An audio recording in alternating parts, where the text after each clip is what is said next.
This video of $20 Chef, I got stoned and I wanted to eat meatballs. Now I've made meatballs, but have I really made meatballs? So today I'm heading over to the Meatball Shop in Hell's Kitchen. I'm gonna link up with Dan, the chef, and we're gonna make some real meatballs. All right, Dan, you Dan? Yeah, Sean. I'm Sean. Nice Listen, to see you. we need to figure out how to we need to step up our meatball game and we need help. What do you got for us? I got the perfect balls for you today. You do? What are you making for us? We need to know. Mac and cheese balls.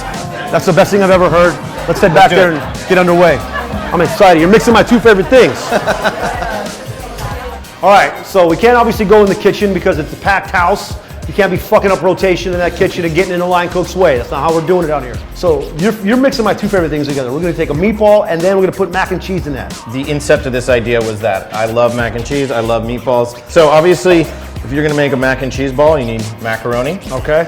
So we just cook that off. You wanna throw that in the bowl there? I don't know, how much is this, like a box? It's like a half pound cooked. This is a really quality for stoners right here. Because not only are you getting creative, you're mixing it together, but it's mac and cheese. I mean, there's layers of flavor and texture. You know, you like that textural component. I also want to say thanks for being Mexican. I appreciate that. Oh yeah, you know. Mexican meatballs, mac and cheese. See, it all works together. Then after you put in your meat, you got your cheese. So cheddar, mozzarella.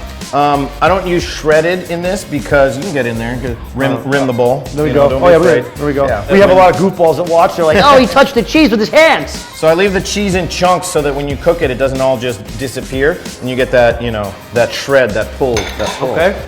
Then for any good meatball, you have breadcrumbs in there. That kind of gives it its fluffiness. We got paprika, onion powder, and salt. So then I got a little sour cream here. Okay. That adds a little tang and some richness. Milk for moisture, and then 3 huevos for good measure. All right, we got the eggs going in. The eggs hold it all together.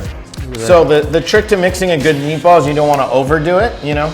Overdo mixing? Overdo mixing, yeah. You don't want to make it too tough, but you want to get everything in there and evenly distributed, again, broken up. People that watch my show, they know that they have to do this type of thing because they want to keep their hands, their muscles firm, because they want, if you have a girl, you got to make sure that you have a good, you know, you grabbing butt cheeks with a good firm hand.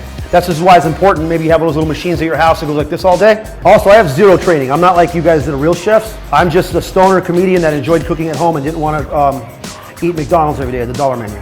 Well, that's how it starts for all of us, Mo. I was real broke in college, and I would get sacks of 10-pound potatoes because I had lived on $50 a month. Yep. And then I would steal condiments from all the fast food restaurants. Okay. And I would enjoy potatoes a la Taco Bell or potatoes a la Arby's sauce. Just the sauces and the potatoes. Just the sauces, you know, because sauces were free. That's some third world shit. Yeah. All right, how's this look? All right, that looks beautiful. You want to scoop and I'll roll? Oh, how about that? Yeah, Good idea. Yeah. It always helps to have extra hands doing meatballs, you know? Yep. It's like, see, this is a good one if you got a lady at home or something, you know? And you guys have a really shitty relationship because communication has been terrible. Team building There activity. it is. Yeah. All right, we got our meatballs rolled up, looking ready to rock. But now, what's our next move here? All right, so these balls are going to be great, but they're going to need a sauce. Okay, we need sauce. And I like a nice gooey, cheesy, you know, think about ballpark nacho cheese sauce, but homemade. This is butter. We're gonna melt the butter, and then I'm gonna bind it with flour, and that's gonna be the base to make a thick, creamy sauce. And then you're gonna take that milk. This is the same jar that milk dudes used to tear up married chicks when they delivered this exact style. Use this jar, but just don't have sex with people's wives, okay? The whole thing? Yeah, and while you whisk. Oh. If you want me to, I can pour while you whisk her. Yeah. We gotta prove that we can do two things at once around here. All right. All right, now you're gonna whisk that around really vigorously until all those Can you give us a clean whisk? Like how, maybe I've been doing it wrong this whole time. You can do that. Or, you know, you can go figure 8. Real freestyle move there. Just wanna make sure you get all those little pieces broken up because it'll break up and disperse really nicely before it gets hot. Once it gets hot, then it starts to thicken and you'll get lumps. We don't want lumps.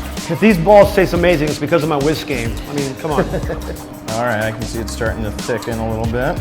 So now we're gonna melt the cheese. So you're gonna add like 1 handful at a time. Okay. And just stir it all in. I mean, this seems like a pretty affordable at-home style thing, you know? Yeah, I mean, this large batch should, you know, set you back less than $20 and probably feed, you know, 4 medium-sized, 3 real hungry people. So you can invite 2 of your broke-ass homies over, especially that one dude that played football but you hurt his ankle.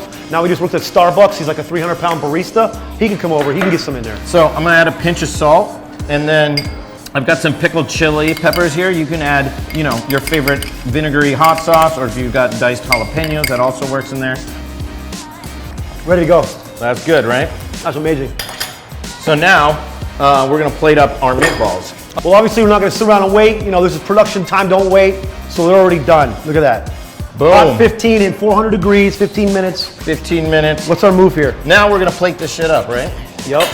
Presentation is always key with the gooey cheese. Now, you wanna just spoon some sauce over the top of that. Look at that. How's that? That was a shitty spoon game. That's great, man. Sloppy is good here. And obviously the garnish game has to stay strong. So Garlic breadcrumbs, dancing fingers, There you know? it is. Yeah, yeah. Okay, I think that's enough cooking. Can we please go eat this? Yeah, let's go eat. Cool. All right, it's time to eat. Me and Sharp here are joined with Mr. Owner Man here, Mr. Meatballer himself, and his new merch. How does a French cuisine studier end up in Meatball game? I'm sure you get this all the time. Sorry for the basic ass, weak ass question, but I have to know that. You know, I gotta say that I went to the closest culinary school I could go to, and it happened to have been the French Culinary Institute at the time. And I'm grateful for that because I learned a lot about classic French cuisine. But the truth is, I just like to get my hands dirty. Well, I like what you guys are doing here. You got a Mexican who learned in the street with a French studying type dude coming together and making Street learner. I mean, we're talking about mac and cheese and meatballs. This That's is a fucking amazing. delicious meatball. You should have seen me whisking it, that's why. Yeah. Did you make these? Pretty much. He watched me make most of it. Yeah. He didn't do too much. Light but guidance. This is episode of $20 Chef, Meatball Shop. We're here hanging out. Try to get some shit going on at your house. If not, head over to here. See you guys next time. This is delicious.